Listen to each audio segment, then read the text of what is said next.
will never ends or the honeymoon never ends. This is what your spouse needs.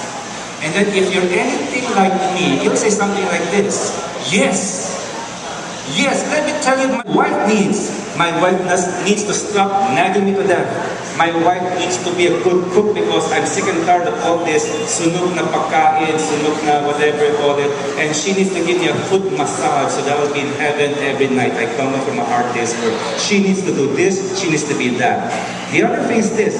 The wife, however, will say, oh yeah? Let me tell you what my husband needs to do. First of all, he needs to take out the garbage. And second thing, he needs to get a better job and earn more.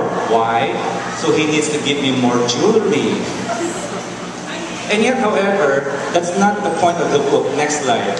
The book, and therefore this talk, is about not what you want your spouse to do.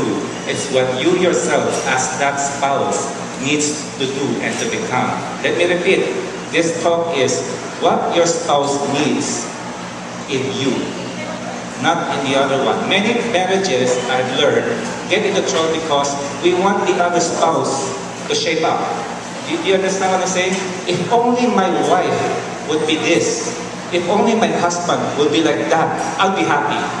And yet because you cannot control the spouse, or he resists your control, your goals are frustrated, you are unhappy. And this is what we're going to explore in this coming slide. Next slide. So, I'm proposing 5 letter H. Why letter H? Because your honeymoon never ends. So, I have 5 H for you. There are 4 H and there's one central H, so link them all together. So, you'll focus on that central H. Next slide. The first thing which your spouse needs is your happiness. Let me repeat, this is not something which we see all the time. Your spouse, your husband and your wife needs you to be happy. Why is that?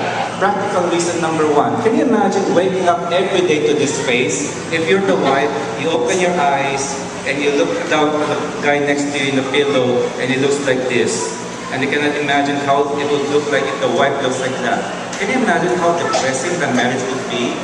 Can you imagine, therefore, where did the joy, the radiant bride would walk down the aisle, and the beaming proud groom on the altar, where were they? And it's now become like a big tragedy. It's another day and I saw my husband and my wife gising na kasi mangot na. Okay? Nag-grumble na. Cursing the day. And hopefully not cursing the marriage. So your spouse needs you, me, to be happy. Next slide. And therefore gives you one flavor of the book, The Honeymoon Never Ends. If you want to have a happy marriage, be a happy marriage partner. Okay? And therefore that makes us scratch our heads and think, isn't conventional wisdom saying like, I thought my spouse is the one to make me happy. Have you ever seen this movie wherein something like this? Okay, when the guy proposes to the woman and you hear this line, will you marry me and make me the happiest man in the world? Have you heard that kind of proposal? Doesn't it strike you as a little bit self-centered? Marry me so that I'll be happy. You'll make me happy. No, wait, it's the other way around. I like to marry you because I like to spend my life making you happy. And the way to do it, however, is that you yourself must be happy too. You can't give what you do not have. Next slide. And therefore, here's one example. By the way, this is Charlton Heston. Okay? I was trying to get a photograph of Moses, but since that photograph cameras were not there or videos or time, so I settled for the next best thing. Moses. Do you know this concept is as old as time? In Deuteronomy, which is what we usually do not have in our Bible studies. You know, there's an actual commandment that says if a man got recently married for 1 year, he will go on leave and use that 1 year to bring happiness to the wife he's married. Man, how would you like that? How would you like to go to your boss and say, boss, can I have a 1 year vacation paid leave? What will I do? I'll make my wife happy 24/7. Wouldn't it be great if you have a company who will do that for you?